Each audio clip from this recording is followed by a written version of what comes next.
Okay, our third question is managed growth. To assist in the Planning Commission and City Council decisions, the Planning Department provides a levels of service plan, which is LOS, to give to each new property rezoning in the city. Our question is, would you approve of a new neighborhood if it has detrimental impact on roads, schools, or public safety services? Mr. Jeffries, we'll start with you. Sorry, one at a time.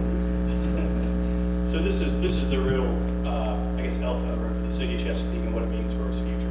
What does residential growth look like? For that specific example, you kind of made it easy. If I know already that it's not hitting the three criteria that I would use to make decisions, we're not going to vote in favor of it. It's not good for the community. It's not good for the city. It's not good for the developers. It's not good for the homeowner. How can we improve that? The real question is, how are we going to find the common ground to build and grow as we need to in the future? You know, we have to come up with a formula that accomplishes smart growth. And what you described is not my definition of something that I would support. Mrs. Kane. I definitely would not be in support of developing a neighborhood if it was going to be harmful to people in the community. I think it's very important that we put first things first.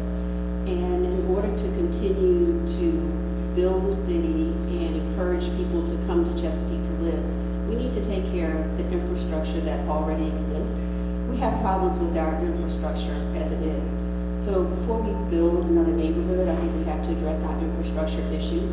I think we have to work with the school board to address overcrowding in our schools. I think we have to talk about the traffic congestion that results from rapid growth that's not managed or controlled. And we have to think about how it impacts the environment and our overall quality of life. So I think we have to put first things first, and we have to address those issues before we should really consider rebuilding neighborhoods that are going to be harmful to the rest of the community. Mrs. Navarella.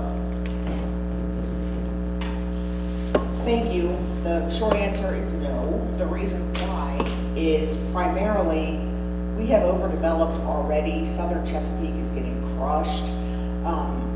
And I think candidate Ray mentioned earlier about mixed-use developments.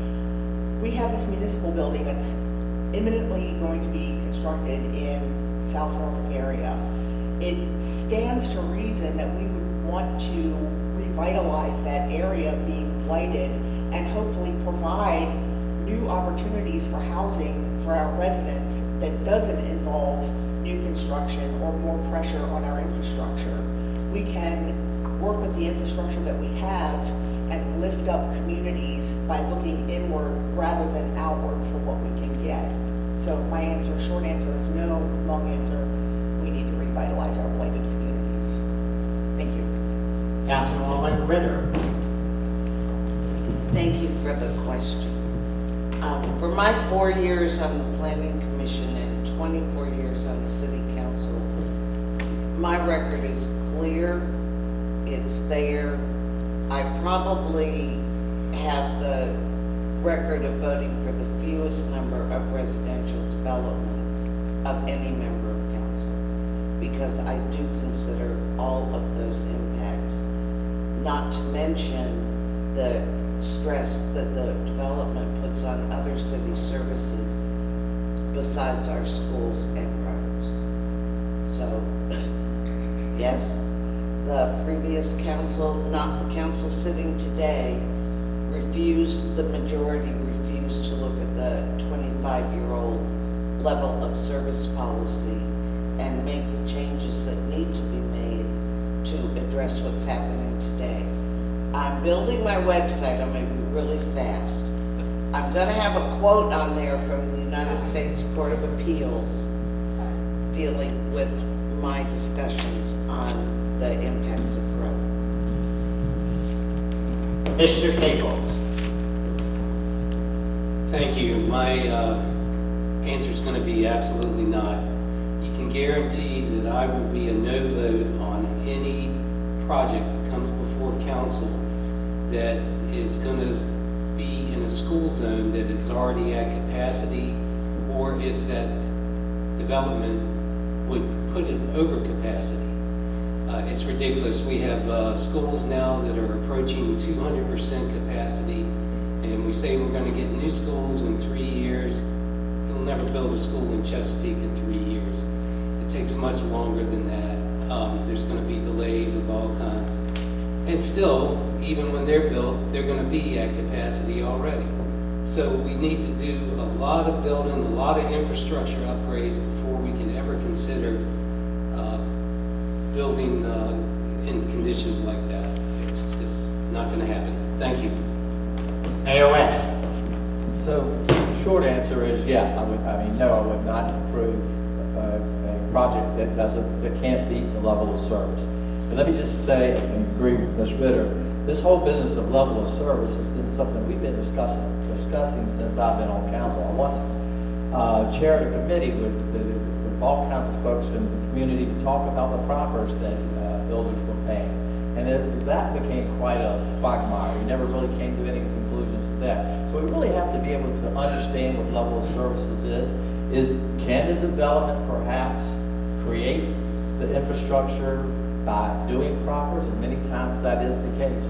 The planning commission may say it doesn't meet the level of service, but the proffer in the development does make that project meet the level of service. In that case, I would go for it. Mr. Ray. This is kind of a loaded question because I think every project should be on its own merits.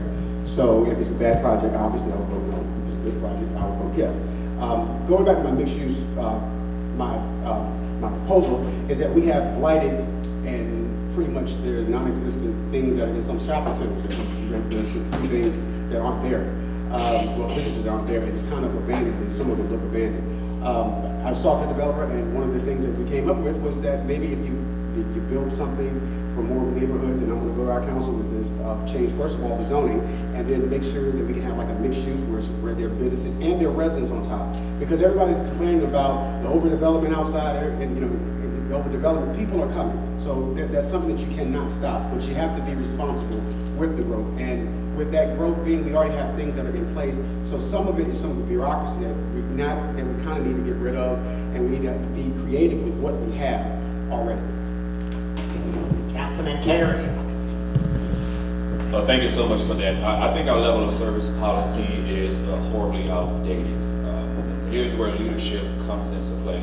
Firstly, if there's a project that fails level of service, then I will vote no. But I think we need to reimagine what we want Chesapeake to look like 30, 40, 50 years down the road and change the level of service policy to allow us to get to that end goal. Here's where having a mayor who keeps the issues that really matter to the people at the forefront. Level of service has never been a priority to council since I've been here since 2020. I've been one of the main ones trying to get it as a priority so we can have Chesapeake be the city that we want it to be, not just today, or not what it has been, but what we plan for down the road. So our level of service policy needs to change to be able to address the issues and the outcomes that we're anticipating within our city. Councilman Ike. Well, we are a Dillon rule state, which means we can only do what the state legislature allows us to do. Years ago, they changed a proffer policy where we used to be able to have developments say, hey, you're really going to affect that intersection down there. If you want your project approved, you have to signalize that, or you have to put in turn lanes, or you have to widen that portion of the road.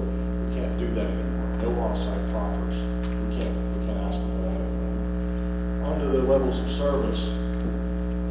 Especially when it comes to schools, the schools have not rezoned since Hickory High School was built in 2002, I believe it was, and they took a bunch of kids out of Great Bridge and put them into the Hickory schools. We've got schools that are at 70–80% capacity that are in walking distance from new neighborhoods that are in other school districts, and the school board simply won't rezone because it's not politically correct. We need to put pressure on the school board to make some adjustments to the attendance zones, and I think that'll solve a lot of the levels of service when it comes to schools.